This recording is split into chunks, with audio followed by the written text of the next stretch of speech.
The accused Delphi Killer is demanding cameras in his courtroom. Alec Murdaugh's friend gets 20 years in prison.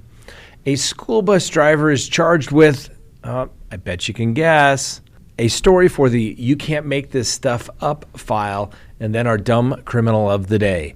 Let's talk about it.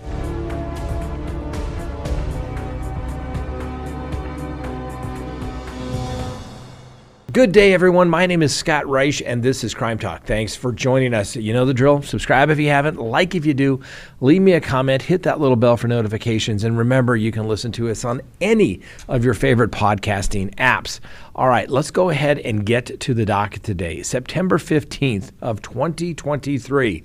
And at least somebody wants cameras in the courtroom, and you didn't expect it from this guy. The accused Delphi Killer, Richard Allen, wants cameras in the courtroom. Now, his attorneys filed a motion the other day in Carroll County there in Indiana, and his defense lawyers state that the Delphi accused murderer is seeking news cameras and public broadcasting inside the court for all pretrial and trial hearings. The facts and circumstances surrounding this case have attracted the attention of the public on a national level and even the attention of others around the globe, according to the motion. As a result of this attention, the system of jurisprudence in the state of Indiana will be scrutinized in a manner that is unusual and rare in any Indiana court. And a highly and effective way to do this is to proactively take steps to disseminate information in this high-profile, high-stakes case. This prevents interested individuals from having to search the internet for information about this case, which may come from biased sources that substitute commentary for real facts. Now, the attorneys also filed an amended motion to suppress evidence from the October 13th search of Mr. Allen's residence, arguing that the warrants made false and misleading representations, which was a reckless disregard for the truth, and therefore the warrant is not valid. Mr. Allen was taken into custody on October 28th of last year at his home in Delphi, Indiana, for the murders of Abigail Williams and Libby German. The victims were found murdered near the Monon High Bridge on February 14th of 2017 after taking an outing to the bridge the day prior. The outing was only meant for a few hours, and when the girls failed to return home, family members contacted the police. Now, this case has received worldwide attention, and Allen's legal team wants to ensure that the public will receive legitimate information as opposed to biased information, as the motion states. I couldn't agree more. Let's see it. Everybody acts like what goes on in court is so sensitive. You know what? If the camera's just recording, how is that affecting one's right to a fair trial? Oftentimes now, you can see via WebEx the court proceedings that are taking place. Is that affecting somebody's right to a fair trial? No. The court can set up the camera, say this is where it points, right to the witness stand. That's it. Boom. We just want the information. We want it directly from the courts. We don't want somebody's spin put on it. That's why we started this channel, to explain it, to say when there's spin or not. Next on the docket, Alec Murdaugh's friend, Corey Fleming, 20 years in prison. That's right. Corey Fleming's friendship with Alec Murdaugh got him 20 years. Well, let's be honest. It wasn't his friendship with Alec Murdaugh that got him 20 years. It was his conspiring with Alec Murdaugh that got him 20 years. So now another former attorney, Corey Fleming, like I said, 20 years in prison for helping his lifelong friend Alec Murdaugh siphon millions of dollars from Murdaugh's clients and his former law firm. Now, Mr. Fleming is already serving a 46-month federal court sentence on similar charges, but Judge Clifton Newman decided that wasn't nearly enough time and gave Mr. Fleming 2 consecutive 10-year sentences on the state charges. So that's 20 years. They're run consecutive, one after another. So as soon as he's done serving one sentence, he can start serving the other, as opposed to concurrent, which means they run together. For those who don't recall, Mr. Fleming's charges also stem from the case involving Pamela Pickney, who was badly hurt in a car accident. Prosecutors alleged that Fleming was responsible for a total theft of $3.7 million. Now, Mr. Fleming pled guilty to all charges in all of his cases, 1 charge in federal court and 23 in state court. While the federal court judge said that he intended his sentence to cover both state and federal charges, well, Judge Newman, who was not bound by that previous sentence, said he didn't read the federal decision before making his decision. And the judge said, quote, "This is unprecedented.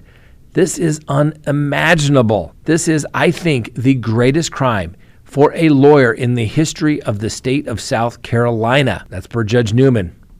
Now, Mr. Fleming is the only person so far to serve time for the multi-million-dollar fraud scheme. Next on the docket, that's right, a bus driver has been arrested for you know what. That's right.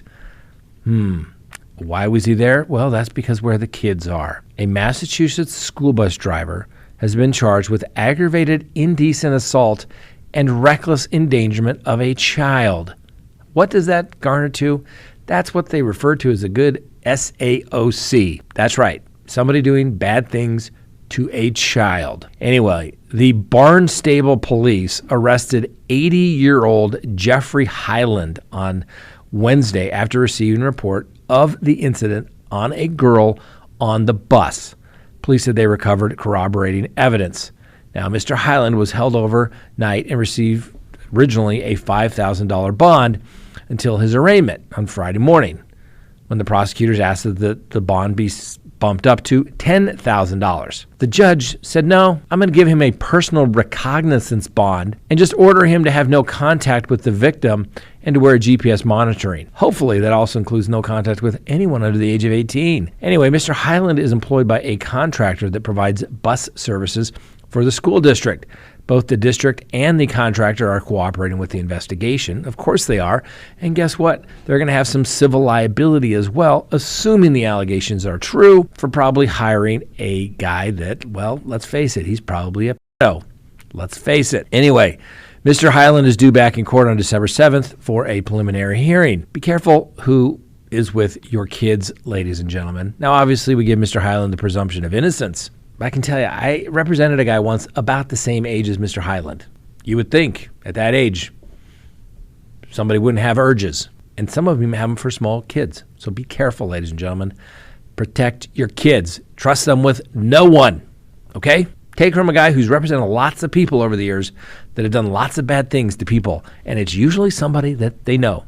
Just throwing that out there. Please go to crimetalksearch.com, sign up for a background subscription service. You'll be happy you did. If there's anyone out there you were ever curious about what was in their background, now is the time to do it. If you're going to get involved with somebody, now is the time to do it. When you go to crimetalksearch.com, you put in the name, literally millions of public records are searched and a report is generated. And it's going to give you a report. If they have multiple social media accounts, you're going to find it. If they have multiple phone numbers, multiple email addresses, it's going to be found. And more importantly, you're going to get information regarding criminal history. Hopefully the person you're searching has none whatsoever. But if it's there, it's going to be found. You're going to get everything you'd want to know, whether you're going into business or whether you're going into a personal relationship. You're going to be able to find out the information you want to know. So go to crimetalksearch.com, sign up today. You'll be happy you did. Let's have a story from the You Can't Make This Stuff Up file. Sheriff deputies arrested a 72-year-old man after allegedly shooting another man at a park because he was annoyed that the other man was constantly on his cell phone. So on September 1st at around 11:30 a.m., the Blaine County deputies and the Haley Police Department conducted a welfare check at a park called Lions Park after receiving a report that someone was screaming for help. When the police arrived, they found a guy on the ground with a gunshot wound to his head, and obviously they transported to the hospital. The suspect left the scene in a gray car. The suspect turned out to be William Butler. He was arrested the following day on a charge of attempted murder. Now, the sheriff identified the victim as 34-year-old Michael Bosse, B-O-S-S-E. So it could be Bosse. We're going with Bosse. You decide. And said he was flown to the medical center in Boise, Idaho, then transferred to a University of Utah hospital as well. Now, Mr. Butler and his wife regularly walked their dogs at the Lions Park, and Butler became frustrated with Boss because he was constantly talking on his phone. Now, Butler allegedly went to the Lions Park intending to shoot Boss, who sustained this gunshot wound. Police said they searched Butler's home and they found a .22 caliber pistol with a silencer on it. It's reported that Mr. Butler allegedly approached Mr. Boss and asked Mr. Boss if he noticed any mooses around. When Boss looked back down at his phone, Butler then shot him above the left eye. The bullet reportedly went through his head and into his right temple, and he immediately was blind and couldn't see after getting shot. Mr. Boss says that there's no chance for him to get his vision back, and he'll be blind for the rest of his life. Really? Because somebody's not paying attention to the mooses out there, they get shot? Unbelievable. What is the world coming to? I get it. Put your phone down. I agree. Go enjoy the scenery. Look at the mooses. Pay attention to the outdoors. Put the phone away. But you don't go shooting somebody. Now, fortunately, the guy didn't die. Mr. Boss didn't die. It's a .22. I've seen cases. .22, yes, I know, it will harm somebody. It could actually kill somebody. You could kill somebody with a BB gun. But a .22 into your skull, even at a close range, didn't, thank God the guy didn't die, but it's still a bad situation. Put your phone down, ladies and gentlemen. Next on the docket, our dumb criminal of the day.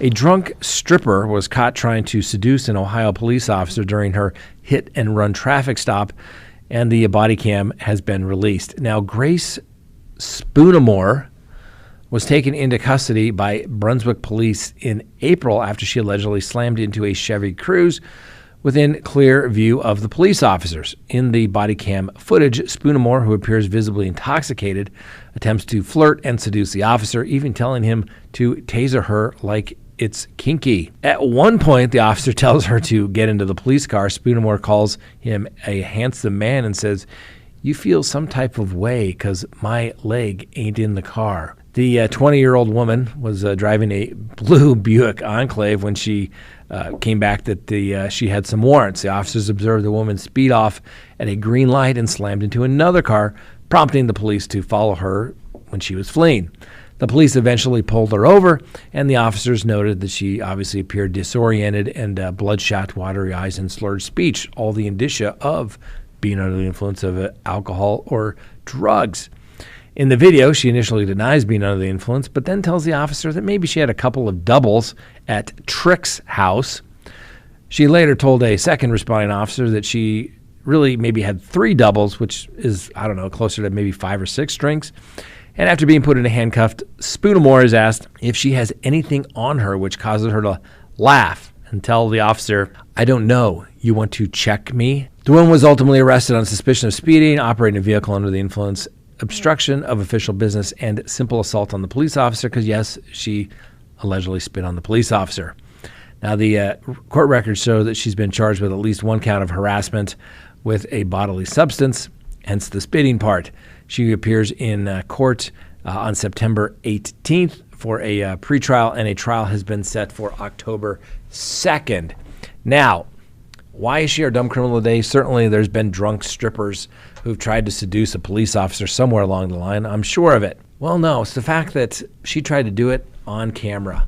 Yes, Miss Spoonamore, you are a dumb criminal of the day. Not for all the stupid things you did leading up to it, but ultimately spitting on the police officer, flirting with him, and knowing it's on video. And guess what? Just about anybody can get those body-worn cameras these days. So, Miss Murdaugh, you are a dumb criminal of the day. All right. Thanks for watching, everybody. We'll see you next time on Crime Talk. Have a great weekend. Just a quick reminder, going to be in trial next week, so we may not have a show, but we're going to try to have some content for you throughout the week. So watch it. Please don't forget about us. Have a great day.